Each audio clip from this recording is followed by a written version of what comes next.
In this special encore episode, we revisit an insightful conversation with Janet Hayes, CEO of Crate & Barrel Holdings, as she shares her career journey and the brand's $5 billion growth ambitions. From their visionary Flatiron NYC flagship to enhanced digital design services and significant tech investments, the iconic 60-year-old home furnishings retailer is modernizing for a more remarkable future. Welcome to the Remarkable Retail Podcast. Where do we find you today?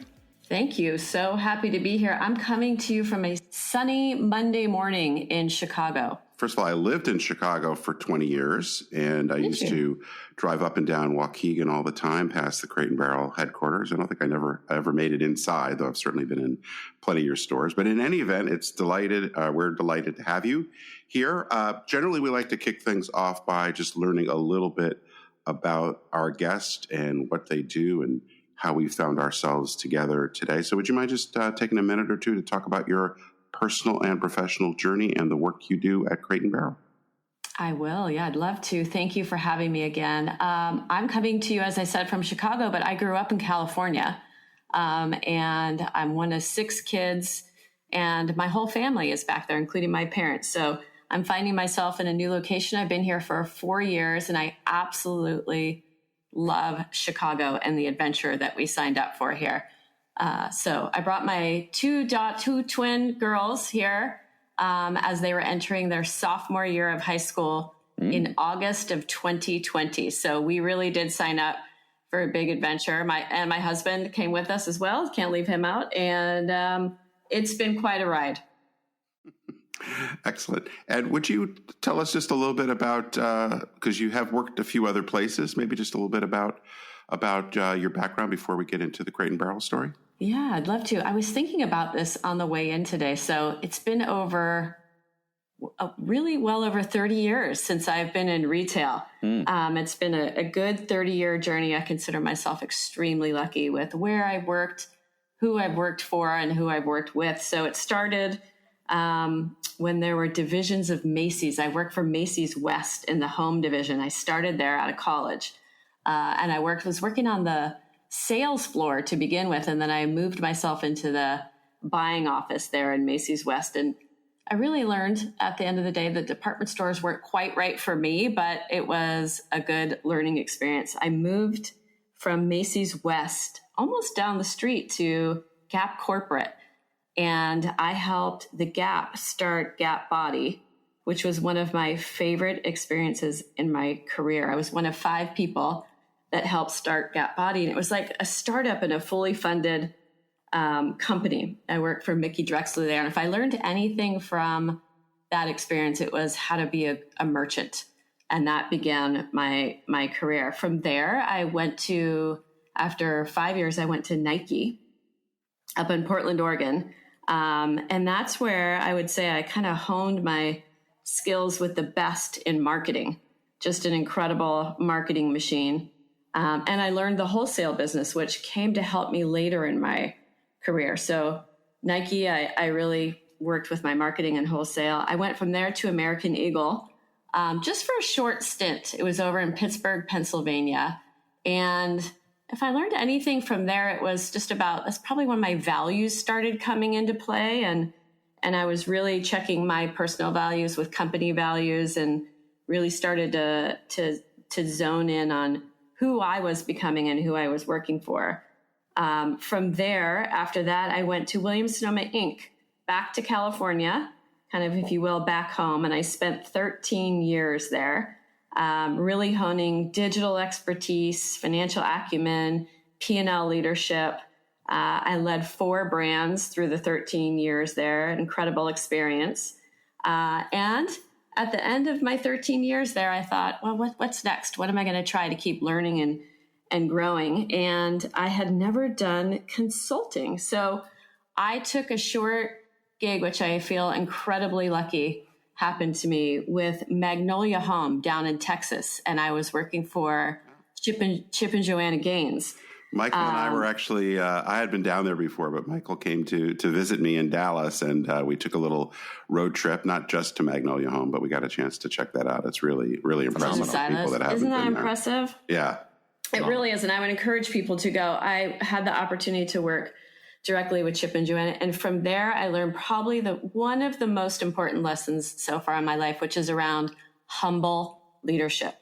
Those are two of the most talented, grateful, humble, creative leaders I have ever worked with. And they still continue to be to this day. They inspire me.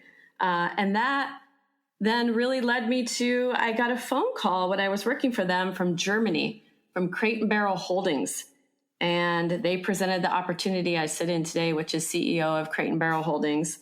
And I thought, well, this is probably what I've been working for, an opportunity to affect a culture, to affect a company, to change a trajectory of a business model, and to really build a customer experience almost from the beginning. So I had to take that job, and that's where you find me now. Wow. What a journey. Hey, quick question. Did you, sometimes retail has been described as the accidental career. It doesn't sound, you're certainly very purposeful time since you joined retail. Did you always plan to be in retail? Was that something that always attracted you? It's a great question. I did not. I actually in college studied to be a teacher. Oh. I wanted to be a teacher, and about 30 days before I was about to graduate, I thought, God, I don't want to do this. This is not what I want to do. And I had been working retail in high school and all through college. And I thought, you know what? I love this. I don't understand what career it is. I don't understand where it's going to take me, but I kind of like it. I think I'm pretty good at it. So I just went where my passion was and just took a big leap. I had no role models, no understanding of where it was going to take me, but I just knew that I loved it. Yeah. And it seems to have worked out. Yeah, it seems okay. It seems okay. Well, it's retail industry is such a meritocracy, right? So it really benefits those who have that passion. Now, let's take a quick step back. We have an international audience. Most people in North America would be very aware of at least the flagship brand of Crate & Barrel. Could you take us through a little bit of the scope and scale of the company itself, just to ground out all the listeners? Yeah, of course. Crate & Barrel Holdings, for context, we're currently about a $3 billion company on our way to $5 billion. We have experienced explosive growth over the last few years, and we want to make sure our tech and operations keep pace to provide the type of service we promised our customers.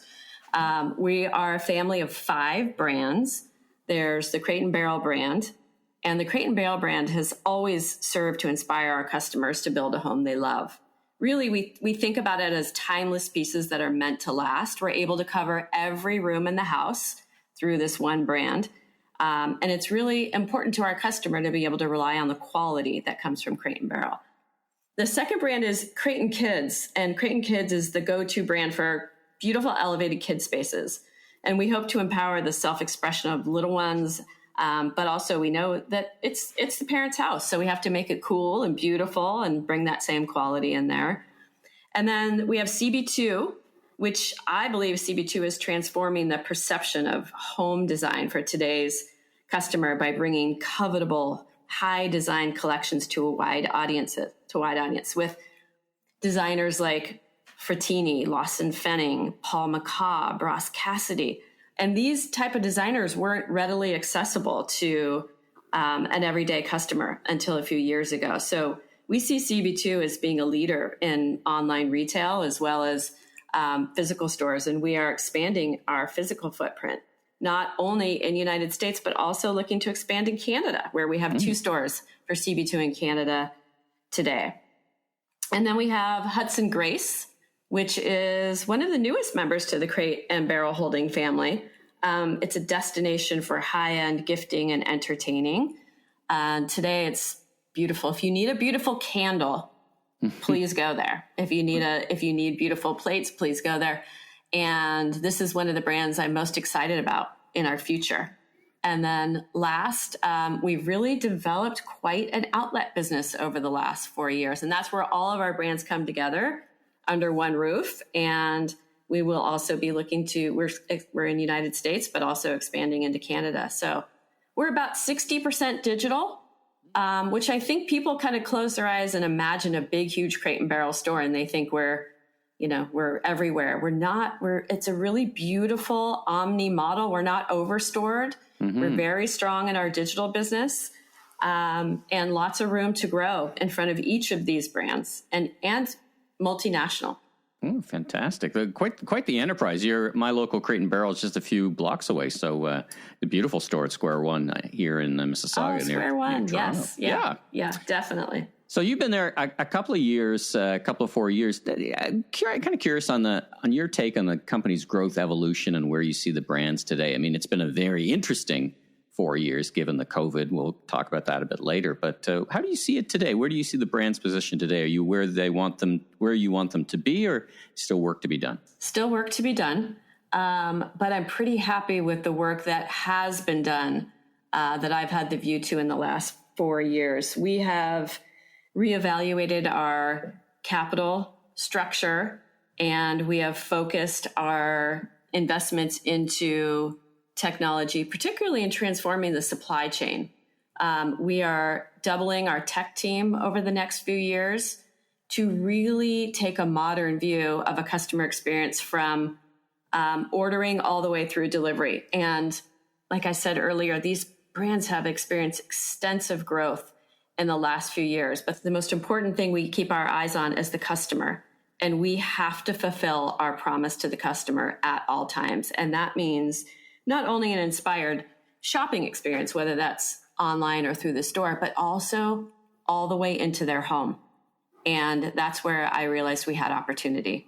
And we have, again, invested quite a bit into our supply chain. We are going to have a completely different experience in the next 18 months to be able to deliver quickly, to be able to deliver quality and put that timeless piece right into the customer's home with ease. So I'm happy with where the brands are evolving. I'm extremely excited about where our service is going. It's going to be, the brands have been around for 60 years. We just celebrated our 60-year anniversary a couple of years ago. My job is to really take this through a modern filter into the future. And we're gonna be here for the next 60 years with quality and service. One new expression of that, I guess, pretty big new expression of that, is your flagship store that you opened in Manhattan, I guess, towards the end of last year. Could you talk a little bit about what you were trying to do there, how it's going, and what that might be saying about how you're going to move forward in both the physical and digital world? Oh my God, I wish we had hours. Happy to talk about it. It's actually one of my favorite projects I've ever worked on. I've opened a lot of stores in my life. I've closed a lot of stores in my life. This was absolutely one of my favorite stores I've worked on. Our lease came up for Crate and Barrel, and we were down in the Soho area, and our lease came up, and we started walking the streets of where we wanted to be. And we saw a building in the Flatiron district, right across the street from ABC Carpet and Home. So already it was a great location. I walked into the building, and I'll tell you, I spent 30 minutes in there in silence with my head of architecture and the head of visual for the Crate and Barrel brand. None of us were talking. We walked the first floor, we walked the second floor, we walked back out on the street, and I said, I don't think we can do it. I don't think we can get that bottom floor where we want it. And we were all a little bit sad. We went to lunch. We were talking about it over lunch, and we continued walking the streets looking for real estate. And we left and came back to Chicago. And I woke up the next morning, and that building, it was haunting me in the best way possible. I couldn't stop thinking about it. There were these beautiful neoclassical pillars that were going down the middle. It had so much history. It was actually circa 1868. And it was originally the home of the Palace of Trade, which, how great is that? Isn't that, I mean, just the history of it. So I got us all back together, and I said, I can't stop thinking of it. It's haunting me. Let's do it. And it was a combination of talent, creativity, and customer service coming together in a way that we said, let's make this thing like nothing we've had before. So the overall design of the store, we tried to keep as much intrinsic to the history of the building as we could. We kept the columns. We had to replace the floor, but we also wanted to put a little modern aesthetic in. So we did this beautiful volcanic ash tile wall as you walk in that pays homage to the energy and dynamics of the city, but also the history of Crate and Barrel. So if you look at that wall, and if you know, you can see shadows of plates and tongs of forks, which is what our company was started on. We designed all the lighting in the store, which is now for sale to the public. The cash wraps almost feel like old, beautiful bank trade vibe. I mean, just the white plates at the end of the first floor. We wanted to pay homage to how Crate and Barrel started, with Gordon and Carol Siegel going and bringing back beautiful, simple white plates, incredibly affordable. So it has turned out to be a joy. It is about 30% smaller than our footprint in Soho, yet it feels bigger. It doesn't feel like that at all. Yeah, no, it doesn't, does it? Right. Yeah. It feels more immersive and feels much more open. Yeah, much more spacious. Yeah, for sure. I've been in both, and you got some great neighbors too. It's a great area. The renaissance of the area continues because retailers like you go in there and do a fabulous job. We'll be right back with our special encore episode interview with Janet Hayes from Crate and Barrel right after these messages. Promotional support for the show comes from Find Mine. Why choose between brand storytelling and driving business results when Find Mine delivers both? Find Mine's innovative enterprise platform generates breakthrough customer experiences for top brands like Lululemon and Ann Taylor. And this fall, Find Mine's democratizing the magic with a new GPT-style system for marketers, merchandisers, and product managers that adds improved features to your customer journey without enterprise contracts or getting stuck in product development backlogs. To get a jump on the competition, join the waitlist today at findmine.com/remarkable retail. If the world has changed so very, very much, why have so many organizations changed so little? As the pace of disruption accelerates, leaders need the courage and the insight to aim higher in the value they deliver, move faster than they ever have before, and take the bold action to leap ahead of the competition. With Leaders Leap, Transforming Your Company at the Speed of Disruption, Steve's latest breakthrough bestseller, you'll discover why so many companies fall into the trap of the timid transformation. More than anything, you'll learn about the essential mind leaps leaders need to make to win the future. Leaders Leap is available just about everywhere books are sold, as well as on Audible and as an ebook on Kindle for just $9.99. Let's take a turn back to the COVID era, where you joined the company, and Steve and I have called it, as we look back on that era, the great buy forward. A lot of people bought a lot of things, invested in their homes. How did that really bolus of volume and the subsequent kind of like calming, so to speak, how has that affected the strategy and the way you lead the organization coming out of the COVID era and looking forward? Yeah, it's affected us quite a bit, not only our customer, but our employees as well. And I was certainly not happy that any of us had to go through it, but it's brought a really nice focus for us and for our customer. There's been a recentering, if you will, on what's meaningful in our lives, the way we view home, the way we view work, the way we view ourselves, honestly. From our customers' point of view, we see them leaning into purchasing fewer, more meaningful items that will last, and that really fits into who we are here. Quality is the center of what we do, but we also put more focus on the earth around that. So we are working with much more sustainable materials, whether it's FSC, organic cotton.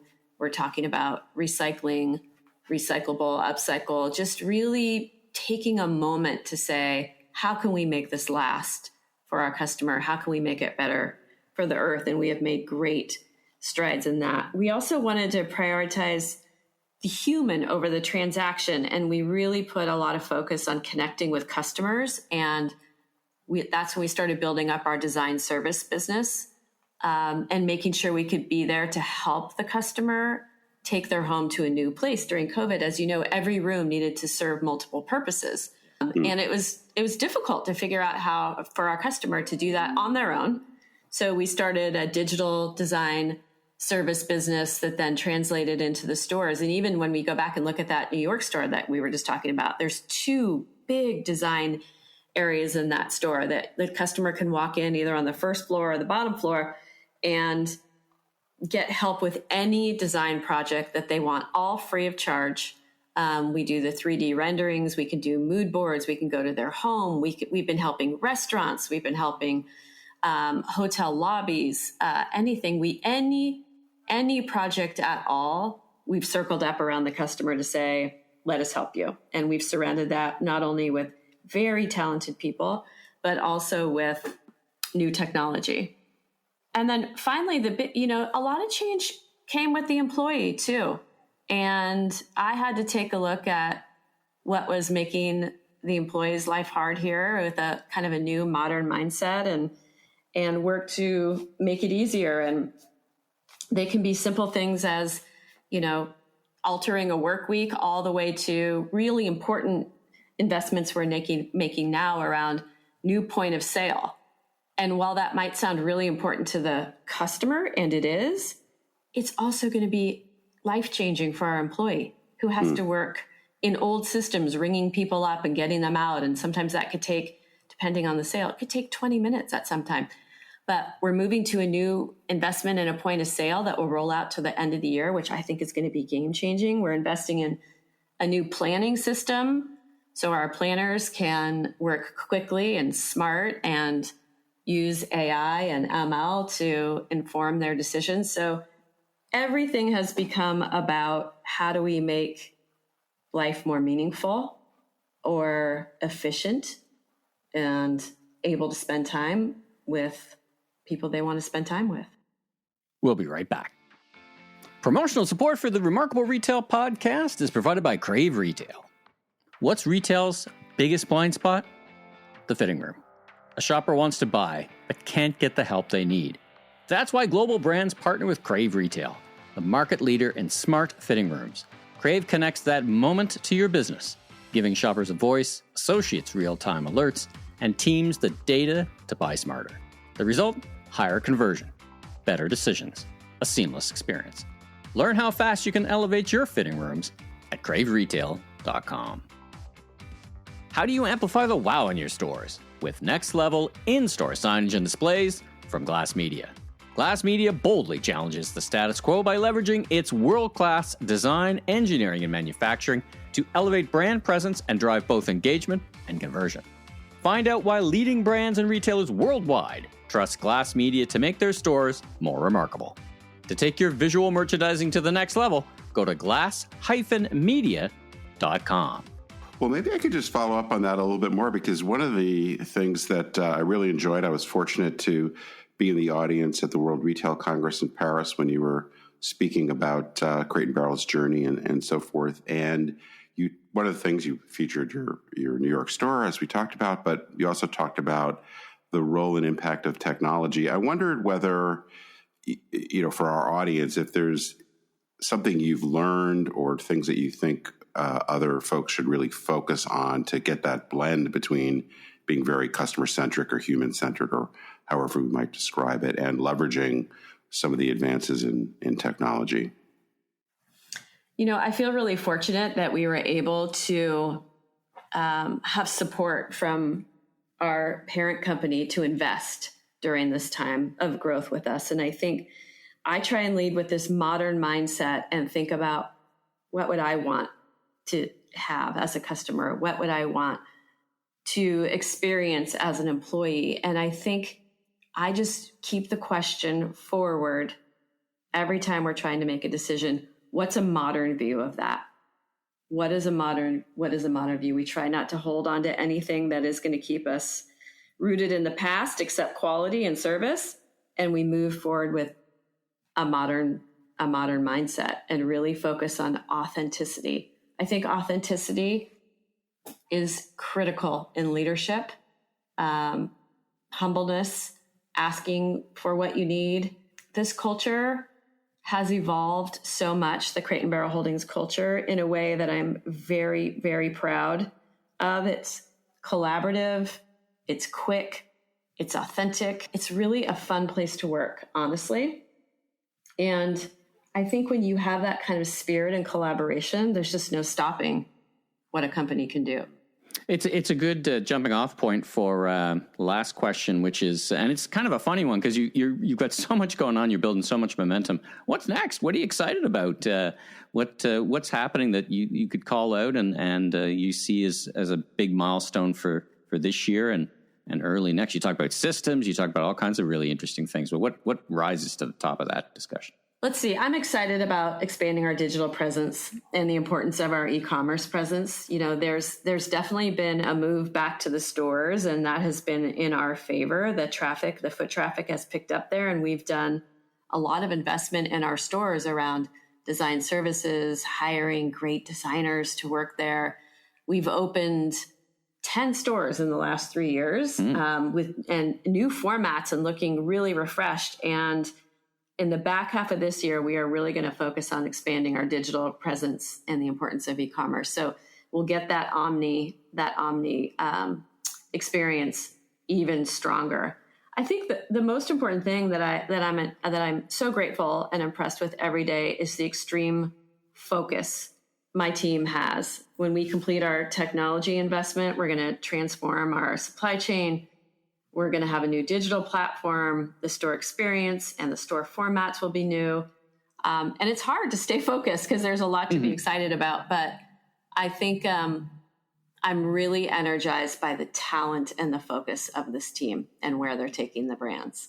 Yeah, fantastic. Well, lots going on. So really, on behalf of Steve and myself, thanks so much for taking a bit of time to share the story and share your story and the inspiration behind what you're doing at Crate and Barrel. And congratulations on your success and wishing you much continued success. So thanks again for joining us on the Remarkable Retail Podcast. Thank you. And congratulations on your success. And thank you for having me and being able to tell the story about Crate and Barrel Holdings. Such a great discussion with Janet. I was super interested to hear that she was part of the Magnolia brand that I just discovered thanks to you on our Retail and Rib Texas tour. My ears really perked up. That wasn't really a life-changing trip for you, wasn't it? It really was. It really was. And a whole bunch of different Magnolia. levels. I mean, yeah. Fantastic. I turned my head around silos. We started talking about silos, really good silos, both renovation and revitalization of a town and of a retail concept. You know, it's so interesting, I guess, to talk to anybody in the home business today because it is such a challenging category. But I love that, hearing a leader, hearing a brand talk about how they're going to keep pushing on growth because things are going to turn around. You know, the doldrums in the home market are not going to last forever. So I think one of the things we see a lot is brands that have a strong value proposition, have confident leadership, know how to execute, have a good balance sheet, they can really press their advantage. And so not only will that hopefully serve them well in the next year or two, but as the market comes back, I would think that Crate and Barrel is well positioned to have kind of outsized returns when that happens. So, I think it's a really impressive story. She's a really impressive leader, and I'm just excited to see what's next from them. Thanks for listening. Please don't forget to give us that 5-star rating and review wherever you enjoy your podcast. And be sure to subscribe and check out our latest retail store tour videos on the Remarkable Retail Podcast YouTube channel.